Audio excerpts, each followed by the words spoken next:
Hello my dear student, next question हमारे पास exercise का क्वेश्चन है 8.1। क्वेश्चन में गिवन है figure 8.5 shows a capacitor made of two circular plates each of radius 12 centimeter and separated by 5 centimeter.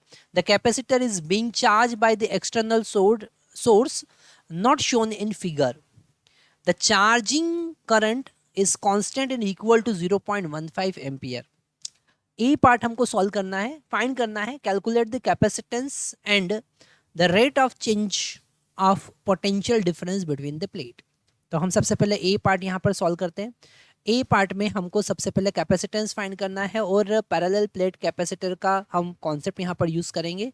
C is equal to होता है epsilon not a divided by D. Okay, अगर हम epsilon का value put करें तो 8.85 into 10⁻⁻12 होता है। Okay इस एप्सिलॉन का वैल्यू आप थोड़ा सा चेंज भी कर सकते हैं, है ना, ताकि कैलकुलेशन इजी हो जाए। हम इसको लिख सकते हैं 1 divided by 36 pi into 10⁻⁹ epsilon का वैल्यू, क्योंकि यहाँ पर जो के होता है ना, that is the constant of proportionality. K 9 into 10⁻⁹ is equal to 1 divided by 4 pi epsilon naught होता है। तो एप्सिलॉन नॉट का वैल्यू आप लिख सकते हैं 1 डिवाइडेड बाय 36 पाई इंटू 10⁻⁹, ताकि हमारा कैलकुलेशन इजी हो जाएगा। तो ये वैल्यू हम यहाँ पर यूज़ करते हैं, है ना। और ए जो है वो पाई आर स्क्वायर, और आर का वैल्यू 12 सेंटीमीटर है, तो 12 इंटू 10⁻⁻² का होल स्क्वायर हम लिखेंगे, डिवाइडेड बाय डी। डी यहाँ पर 5 सेंटीमीटर है, मतलब 5 इंटू 10⁻⁻² लिखना पड़ेगा, है ना। अगर हम यहाँ पाई से पाई कैंसिल कर देते हैं, है ना, तो C इज इक्वल टू हमको मिलेगा, ये हो जाएगा 12 into 10⁻⁻4 divided by 36, okay, into 10⁻, यहाँ पर 7 बचेगा हमारे पास में, और इंटू 5 भी हम लिखेंगे, है ना। अगर हम इस 12 को 36 से कैंसिल करते हैं तो 12 ये 3 टाइम कैंसिल होगा, और 3 को अगर हम कैंसिल करते हैं तो ये 12 को कैंसिल करते हैं तो 4 टाइम कैंसिल होगा, मतलब 4/5 हमको मिलेगा। तो C is equal to 4/5 into 10⁻, ये 7 ऊपर जाकर -7 होगा तो -11 कर देगा, मतलब इसको लिख सकते हैं 0.8 इंटू 10⁻⁻11 फेराड, जिसको हम लिख सकते हैं 8 पिको फेराड, है ना।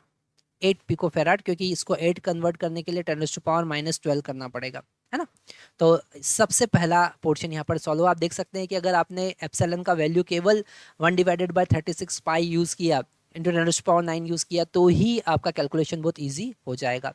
यहाँ पर उन्होंने, अगर हम ए पार्ट जो है उसका सेकंड वाला पोर्शन देखते हैं, rate of change of potential difference between the plate. अगर हमको यहाँ पर ये सॉल्व करना है तो हम लिख सकते हैं rate of change of potential. अगर हम करंट की बात करें या कैपेसिटर में चार्ज की बात करें तो Q equal to C V होता है, Q equal to C V होता है। इसको अगर हम डिफ्रेंशिएट करेंगे तो dQ/dt is equal to C dV/dt होगा, टाइम के रिस्पेक्ट में डिफ्रेंशिएट किया, और ये हो जाएगा करंट I। तो I इज इक्वल टू होगा C dV/dt। तो यहाँ से हम dV/dt मतलब rate of change of potential find कर सकते हैं, और वो होगा I/C। तो I का वैल्यू यहाँ पर गिवन है, I का वैल्यू गिवन है 0.15, तो 0.15 और डिवाइडेड बाई C का वैल्यू हमने निकाला है 8 इंटू 10⁻⁻12।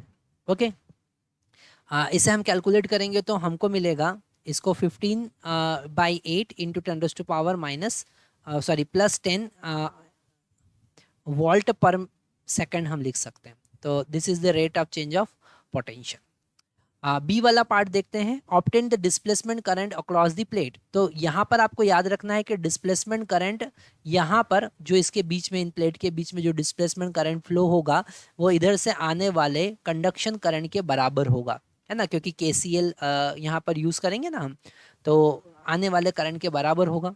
तो जो डिस्प्लेसमेंट करंट है वो कंडक्शन करंट के बराबर होगा, मतलब कि इसका आंसर हम 0.15 एम्पियर ही लिख सकते हैं। और is Kirchhoff's first rule, junction rule, that is the current rule, valid for each plate of the capacitor, बिल्कुल ये सही है। जितना यहाँ पर चार्ज करंट इंटर होगा उतना ही यहाँ पर डिस्प्लेसमेंट करंट भी डेवलप होगा, बिल्कुल ये वैलिड है। तो ये क्वेश्चन बड़ा इंटरेस्टिंग है।